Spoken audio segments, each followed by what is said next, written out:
marketing, it debuted on the Billboard 200 chart at number 144 and climbed steadily over that month to 109, then 65, then 35.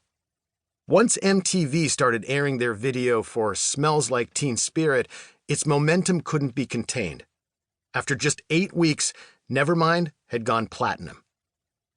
Following a decade of bombastic, sex-crazed hair metal bands and shiny mass-market pop acts, the raw and unpretentious Nirvana was the perfect candidate to usher in the fresh look, sound, and attitude of the 1990s. With his dirty Converse sneakers, the band's greasy frontman Kurt Cobain kicked the door open on a new era of rock that prided itself on authenticity and anti-commercialism. As a nation of despondent Gen Xers latched on to Nevermind, Nirvana's major label debut organically took on a life of its own.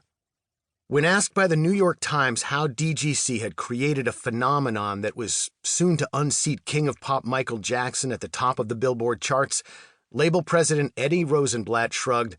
"We didn't do anything," he admitted. "It was just one of those get-out-of-the-way-and-duck records." Nevermind's meteoric rise put the last nail in the coffin of the 1980s and torched any lingering hair metal popularity. Leather pants and teased hair gave way to ripped jeans and flannel shirts. Come On Feel the Noise was out. Come As You Are was in. Radio stations, MTV, and record labels had a newfound interest in guitar bands that were grittier and edgier. Tastemakers ravenously combed local scenes for the next Nirvana, the next Kurt Cobain, the next Seattle. 10 years of DIY culture and its entire movement had finally hit a tipping point and fundamentally changed the world. Grunge was now the hot new industry term, and everything in its orbit was in demand. Suddenly, the underground was financially viable, and the lines that had been black and white turned gray. Or more accurately, green, as money started flowing into the underground from the corporations trying to buy it all up. What followed in the wake of Nevermind has been described as a major label feeding frenzy, an A&R gold rush, and an indie rock signing blitz. A&R reps raced one another to mine previously untapped scenes where rock music was thriving, in hopes of discovering the next breakout stars. After they'd fully pillaged Nirvana's stomping grounds in Seattle, they searched elsewhere, D.C., San Diego, Chapel Hill, and eventually landed in San Francisco. That's where this book begins, with a catchy punk trio from the East Bay called Green Day, who inked a deal with Reprise Records in the summer of '93 for the release of their third album, Dookie. After Green Day left the indie world for the mainstream, a flood of other punk bands were given the chance to follow. A&Rs tried winning them over with fancy dinners and hefty bar tabs charged to the company card.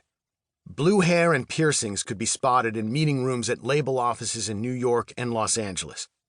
The support system these bands were being offered was enticing: proper studio accommodations, budgets to make music videos, and placement in malls and chain stores like Sam Goody and Tower Records. For bands that considered themselves lucky to earn enough gas money to drive their Econoline vans to the next town each night, these luxuries were often well beyond the ceiling of their modest imaginations. But with this opportunity came a catch. The insular underground communities that had incubated these musicians were not about to let their scene be ransacked again without a fight. After a decade of carving out their own space, punks grew protective of the DIY network they'd built. As they fought to secure their independence, fists were raised and spikes were drawn. Punk imposed an unofficial set of rules on itself and was unkind to those who broke them. A line was drawn in the sand.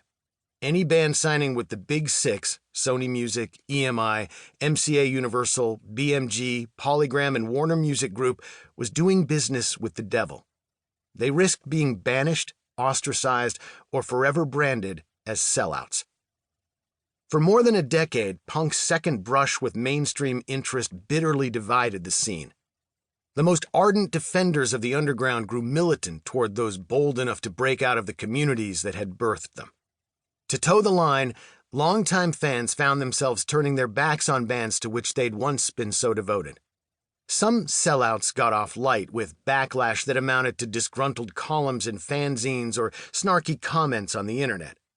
For others, it meant being barred from their favorite clubs and being threatened with physical